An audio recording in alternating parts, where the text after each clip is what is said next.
नमस्ते भैया बहनों। कल हमने अध्याय 3 का हमारे जीव जंतु भाग 1 पढ़ा था, जिसमें हमने पालतू जानवर और जंगली जानवरों के बारे में पढ़ा था। आज हम लेंगे भाग 2, जिसमें हम पहले लेंगे पक्षियों के बारे में। तो पक्षी किसे कहते हैं? जो आकाश में उड़ते हैं उन्हें पक्षी कहते हैं। जो जीव जंतु हवा में उड़ते हैं उन्हें हम पक्षी कहते हैं।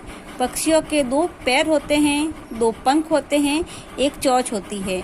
आपको बताने के लिए, समझाने के लिए, वैसे तो आप हमेशा पक्षियों को देखते हो, अपने आसपास बहुत सारे पक्षी उड़ते हैं। यहाँ मैंने कुछ पक्षियों के चित्र ले रखे हैं। इसमें ये देखो, ये तोता है। तोते के 2 पंख हैं, 2 पैर हैं, एक चोंच है और अपने इन्हीं पंखों के द्वारा वो आसमान में उड़ता है। ये चील है। इस चील के भी देखो, ये 2 पंख हैं, ये 2 पैर दिख रहे हैं, एक चोंच है और अपने दोनों पंखों के द्वारा ये आसमान में उड़ता है। ये चिड़िया है। ये हमारे आसपास ही रहती है। हम अपने घरों में भी इसको देखते हैं, क्योंकि ये अपने घरों में भी रहती है। तो इसके भी 2 पंख होते हैं, 2 पैर होते हैं, एक चोंच होती है। ये कोयल है। इसकी बोली बहुत मीठी होती है। ये भी अपने 2 पंखों के द्वारा उड़ती है। इसके भी 2 पैर हैं, एक चोंच है। तो ऐसे ही बहुत सारे पक्षी हैं जो अपने पंखों की सहायता से आसमान में ऊंची उड़ानें भरते हैं। फिर अगला अपना टॉपिक कीट। कीट बहुत ही छोटे जंतु होते हैं।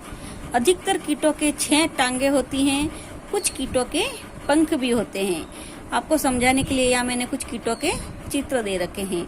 सबसे पहले कुछ पंख वाले कीटों के बारे में, जैसे ये तितली। तितली के पंख होते हैं और ये अपने पंखों के द्वारा उड़कर एक फूल से दूसरे फूल पर जाती है। ये मक्खी है। ये भी अपने पंखों के द्वारा उड़ती है। इसको हम अपने आसपास अपने घरों में देखते हैं। ये कॉकरोच है, जो इसको भी हम हमारे घरों में देखते हैं। ये टिड्डा है। अपन इसके बारे में पता है अपने सबको कि अभी अपने पाकिस्तान पास वाले एरिया से आए थे बहुत सारे, और इन्होंने हमारे फसलों को नुकसान पहुंचाया था। तो ये भी खड़ी फसल को खाते हैं। तो ये टिड्डे हैं। ये सारे जो है कीट श्रेणी में आते हैं। फिर है सरीसृप। सांप, केचुआ, अजगर, इनके पैर नहीं होते, इसीलिए ये रेंग कर चलते हैं। इनको कहते हैं रेंगने वाले जीव। छिपकली, कछुआ, गिरगिट के छोटे छोटे पैर होते हैं और ये भी अपने छोटे छोटे पैरों के द्वारा रेंग कर चलते हैं, इसीलिए ये भी रेंगने वाले जानवरों की श्रेणी में आते हैं। इसीलिए मैंने यहाँ चित्र दे रखे हैं। ये सर्प हैं, ये अजगर हैं, दोनों ही रेंग कर चलते हैं। ये छिपकली है। हम इसको अक्सर अपने घरों में देखते हैं। तो ये भी अपने पैरों के द्वारा रेंग कर दीवार पर वगैरह चलती है। ये कछुआ है। लोग आजकल घरों में कछुआ भी पालते हैं। तो ये भी अपने पैरों के द्वारा रेंग कर चलते हैं, क्योंकि इनके पैर बहुत छोटे होते हैं। ये गिरगिट है, जो रंग बदलता है। अपने छोटे छोटे पैरों के द्वारा ये भी रेंग कर चलता है। तो ये सारे रेंगने वाले जीव हैं। अब हम पढ़ेंगे जंतुओं के आवास, यानी ये सारे जीव जंतु कहाँ रहते हैं। तो सबसे पहले हम लेंगे जंगल के राजा शेर। शेर कहाँ रहते हैं आप जानते हो ना?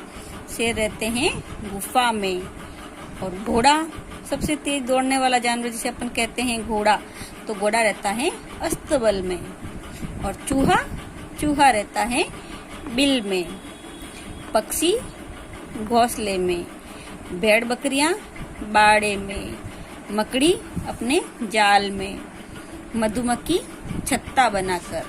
और मनुष्य रहता है घर बनाकर। सबसे समझदार प्राणी मनुष्य को मानते हैं और वो अपना घर बनाकर रहते हैं। इसको समझाने के लिए मैंने यहाँ कुछ एक चित्र दे रखे हैं। जैसे ये चिड़िया घोंसला बना रही है। ये मधुमक्खी का छत्ता है। तो मधुमक्खी ऐसे इस प्रकार से छत्ता बनाकर रहती है।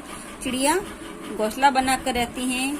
मनुष्य, ये देखो सबसे सुंदर है आवास मनुष्य का। ये भी बहुत सुंदर से आवास बनाकर उसमें रहता है। तो ये है हमारे जीव जंतुओं के आवास। अब हमारा आज का गृह कार्य है कि आपको क्या करना है।